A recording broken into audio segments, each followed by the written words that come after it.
Kepiting sama yuyu. Yang menghalalkan kepiting itu mengharamkan yuyu. Tahu yuyu? Yang kecil di sawah ya. Tak tanya, kenapa yuyu halal? Karena amfibi Gus, bisa hidup di dua alam. Memangnya kepiting enggak? Oh beda.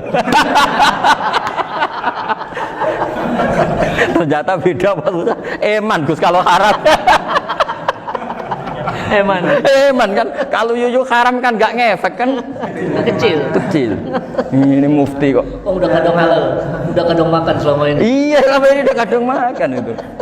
Makanya banyak kiai yang mengharamkan kepiting sebetulnya, tapi minoritas kan. Minoritas. Tapi yang mengharamkan yuyu mayoritas, wong kecil aja.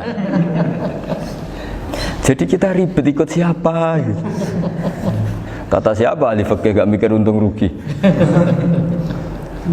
Makanya saya ini bingung, jadi saya ini kan kiai ya, kiai betul, susah kadang jadi kiai. Sebagian guru saya itu mengharamkan kepiting. Nah kalau kayak dolan di daerah Juwono Mas Nafis, daerah itu, penghormatan tertinggi santri itu kalau nyugoi kiainya kepiting, karena itu makanan termahal. Bingung kan dia? Mau tidak makan itu kayaknya dipersiapkan betul Pak Arifin. Udah ada effort ya. Warna nyari yang mahal kan. Mau makan itu sebagian guru kita mengharamkan. Akhirnya ya ada darurat tadi. Makan sekadarnya. Kalau saya habis 3 pasti israf. Kalau habis 1 prosedur hormat yang nyugui. Itu susahnya jadi kiai. Kalau kamu kan tidak kiai, mumpung gratis. Enaknya gak jadi kiai kan itu Mas. Pertimbangannya mumpung gratis. Sudah gitu masih mun dibutuh mawon, makai dibutuh mawon. Oh, digawa tenan. Tapi sebetulnya ada sisi naif dari yang bilang halal tadi. Ketika yang bilang halal, naif itu versinya, tapi ya nggak apa-apa, semoga dimaafkan Allah. Naifnya tadi, tapi saya tidak tapi itu masalah khilafiyah ya. Semoga yang mengatakan halal juga benar karena punya perhitungan iman tadi. Tapi yang bilang halal itu tak tanya, yuyu itu halal apa haram? Lucunya jawab haram semua. Yuyu bahasa Indonesia nggak ada kayaknya. Nggak tahu juga saya apa. Yang penting paham tapi yuyu, yang kecil itu. Itu kalau diharamkan nggak ada yang protes ya? Nggak ada. Tapi kalau kepiting? Ini pakai model apa? Coba Pak Wafa, kalau alasannya amfibi, yuyu sama kepiting sama enggak? Kalau alasannya amfibi, hidup di 2 alam. Sama-sama. Kenapa kepiting jadi halal? Besar, lebih bernilai. Ini juga mufti model baru. Mungkin muftinya menghalalkan itu. Iya makanya itu. Kan jadi kayak tadi ayam jago tadi orangnya tak tanya akhirnya. Andekan yang kecelakaan itu ayam kecil. Kamu tanya saya enggak? Ya enggak, aku langsung tak buang. Kan langsung dibuang. Berhubung ayam besar. Eman kan. Tapi nurani aja sebetulnya protes. Nyembelih wis klekek-klekek terus. Kadang kan wis apa kejet-kejet itu sudah tunggu SOP dari Pak. Ya tapi apapun itu ini ilmu harus didengar ya supaya sampean tahu ya, ada hayat mustaqirrah, ada hayat mustamirrah, ada hayat ittirariyah, paling enggak kita ngerti lah. Karena nanti di bab B ya nyun sewu di bab apa B itu ya nanti nggak sahnya karena apa? Tidak mutamawal. Misalnya saya punya utang sama Pak Arifin ayam jago, tak bayar dengan jago yang mengalami kehidupan sudah seperti itu kan tidak sah. Meskipun itu hidup tapi sudah tidak hayat yang mustamirrah, tidak normal. Jadi ilmu itu apapun tidak cocok kita karena beda mazhab misalnya, tetap sebagai apa? Ilmu. Jadi jangan pernah anti ilmu meskipun kita tidak cocok. Dulu saya itu heran sama Abu Hanifah karena membolehkan merujuk wakaf.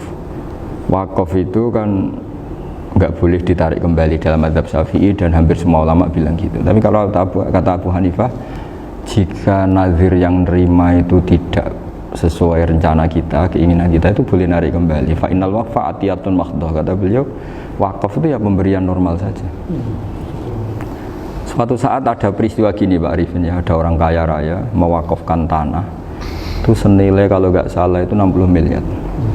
Singkat cerita beliau bermain apa gitu, bisnis apa itu bangkrut.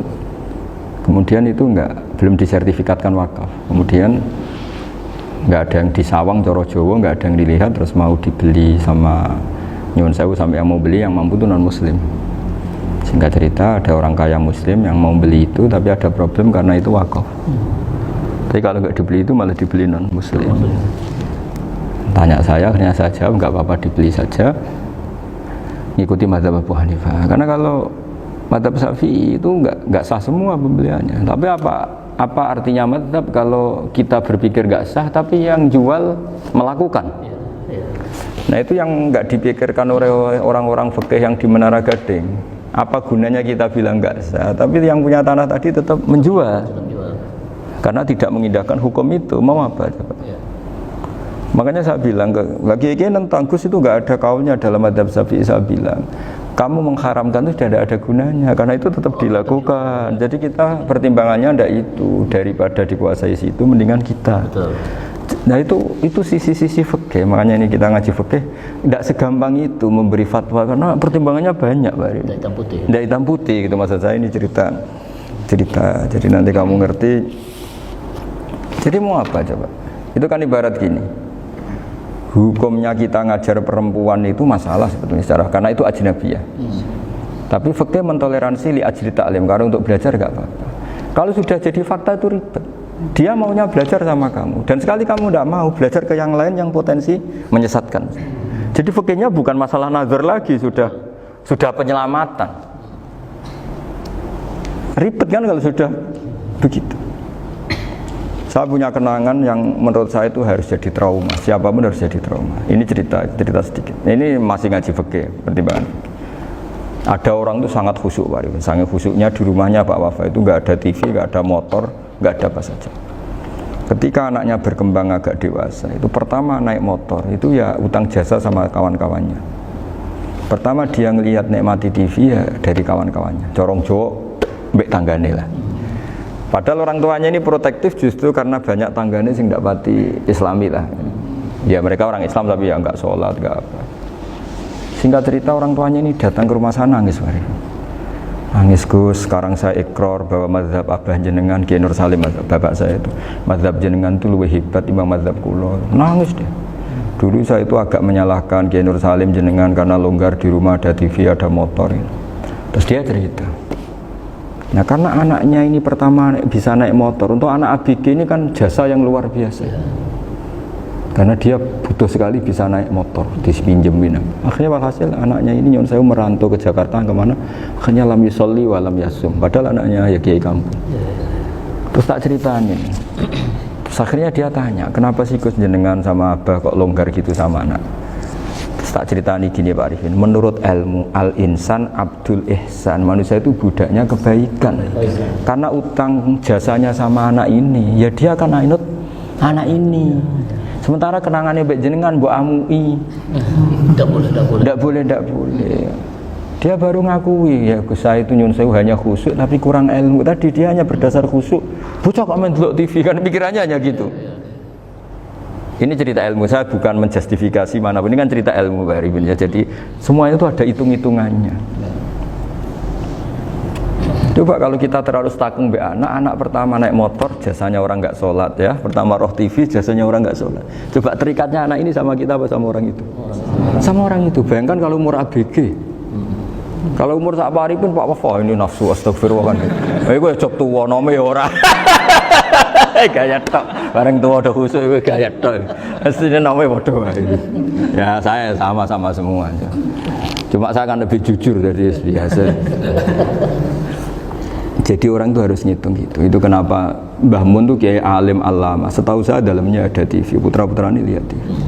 Meskipun kita tidak mungkiri negatifnya TV, kita nggak mungkiri Pak Arifin ya. Tapi tadi ketika anak-anak ABG itu pertama lihat TV jasanya tonggoni. Kalau kebetulan tanggane wong soleh nggak masalah ya. Kalau enggak, itu nangis ke rumah saya itu ya. Nyesel dia. Tapi saya bilang gini, ini jenengan tiang soleh, mesti anak jenengan suatu saat kembali. Coba pola jenengan harus rubah. Ini hebatnya Nabi. Ketika Sayyidah Aisyah masih kecil, minta diperlihatkan Li'bul Habasyah. Itu ya diturutin kan masyhur itu. Kayak apa Nabi? Karena kalau nggak diturutin, pasti Sayyidah Aisyah akan ngidolakan mainan yang lain yang di luaran sana malah. Itu karena Nabi punya kearifan tadi. Jadi ini kan ilmu, lagi-lagi ilmu. Jadi yang semua itu harus dibaca dengan ilmu. Makanya kata Nabi, ad-dunya mal'unatun mal'unun fiha illa dzikrawah wa ma'alalahu aw aliman aw muta'alliman. Karena dunia ini hanya bisa dibaca dengan ilmu. Yang diridai Allah maksud saya hanya bisa saya itu banyak kenal menteri, kenal pejabat, tapi saya tidak pernah melihat itu sebagai pejabat. Melihatnya itu orang yang ingin belajar agama. Karena sekali salah melihat, yang hidup itu tamaknya Pak Arifin. Yang hidup kan tamaknya.